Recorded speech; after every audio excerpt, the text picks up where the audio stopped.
Hello student, एक बार फिर से आपका स्वागत है आपके अपने ट्यूटर स्मार्ट स्टडी क्लासेस में। हाँ, तो हमारी इंग्लिश प्रोज की क्लास चल रही थी जिसमें हमने पिछले वीडियो में आपको बताए थे शॉर्ट क्वेश्चन के बारे में। आज हम आपको बताएंगे वोकैबुलरी के क्वेश्चनों के बारे में, क्योंकि इसमें आपका 4 मार्क्स का एक वोकैबुलरी का क्वेश्चन आता है।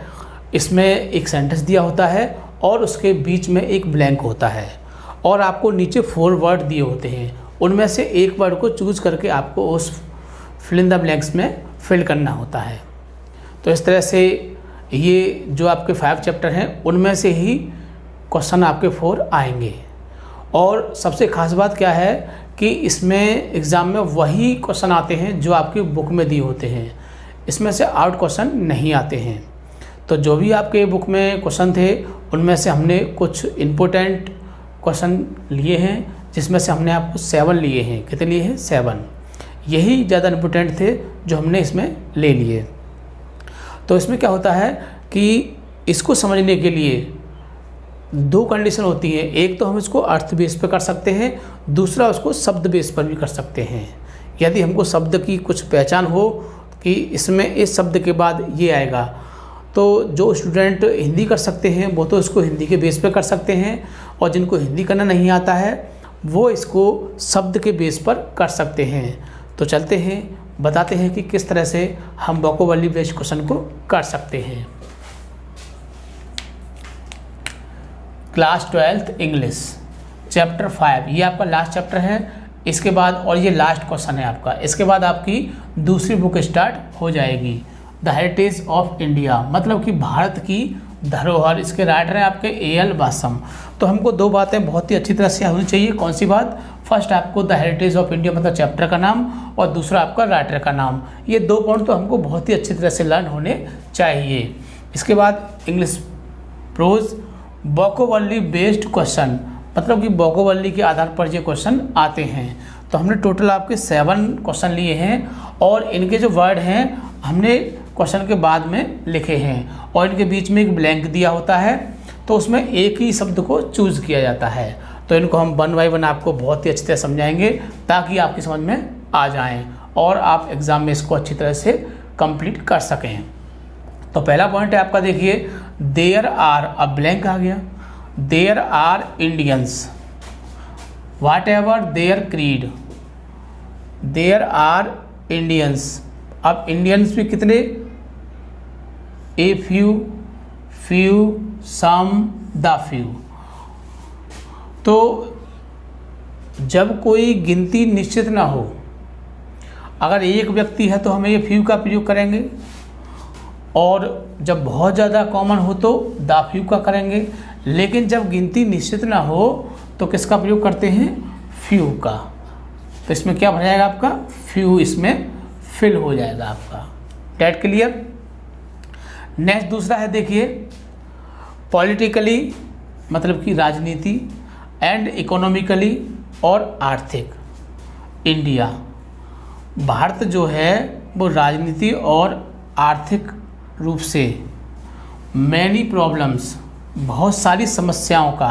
अब समस्याओं का क्या?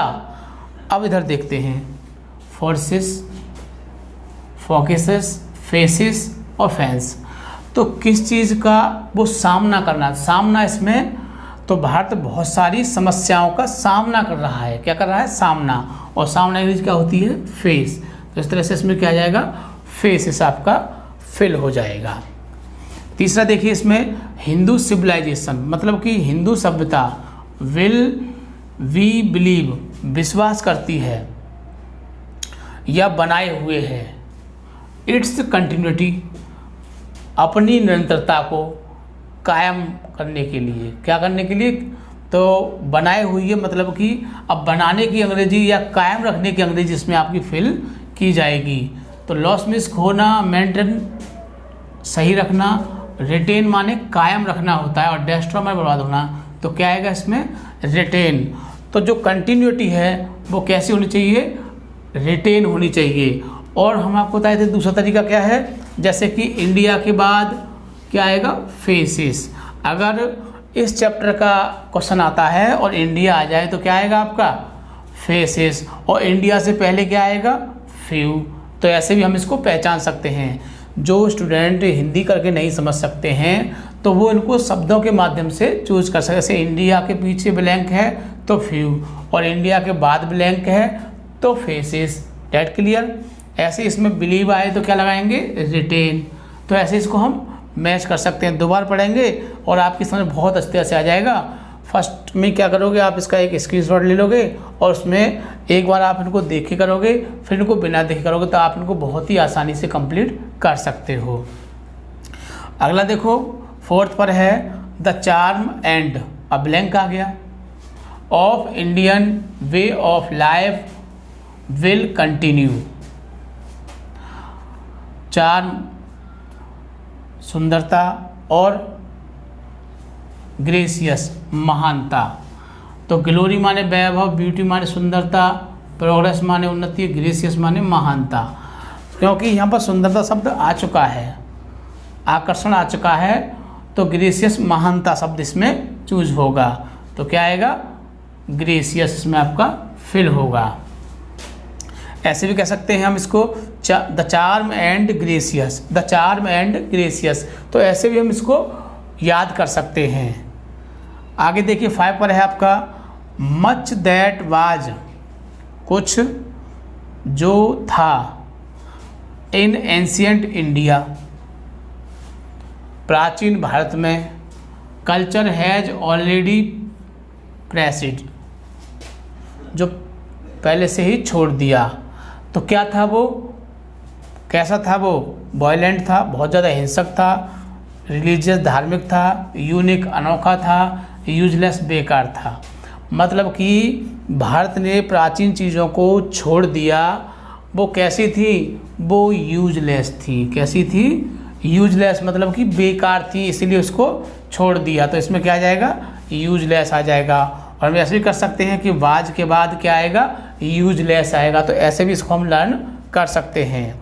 अगला देखिए 6 पर widow have long, widow have long to be burnt, बहुत लंबे समय पहले महिलाओं को जला दिया जाता था ऑन देयर हस्बैंड्स प्यार, मतलब उनके पति की चिता में। बहुत समय पहले महिलाओं को उनके पति की चिता के साथ जला दिया जाता था। कैसे, सीज्ड बांधकर, रिवील्ड मुक्त करके, फेंटेड बेहोश करके, विड्रो नीचे डालकर। तो कैसे, सीज्ड में से उसको बांध के उसकी चिता में उसको साथ बांध दिया जाता था। अगर वैसे ही लिटा देंगे तो क्या होगा, वो उठ के भाग जाएगी, क्योंकि जब आग जलेगी तो उसे दर्द होगा। तो इस तरह से उसको क्या किया, उसको सीज किया जाता था, मतलब कि उसको बांध दिया जाता था चिता के साथ। बात समझ रहे हो ना, क्योंकि आग से व्यक्ति को बहुत डर लगता है, जीवित व्यक्ति के लिए। मरा हुआ तो जैसे चाहे उसको कर लो, चाहे काट के जला लो या कैसे भी जला लो उसे, या जलती हुई आग में डाल दो।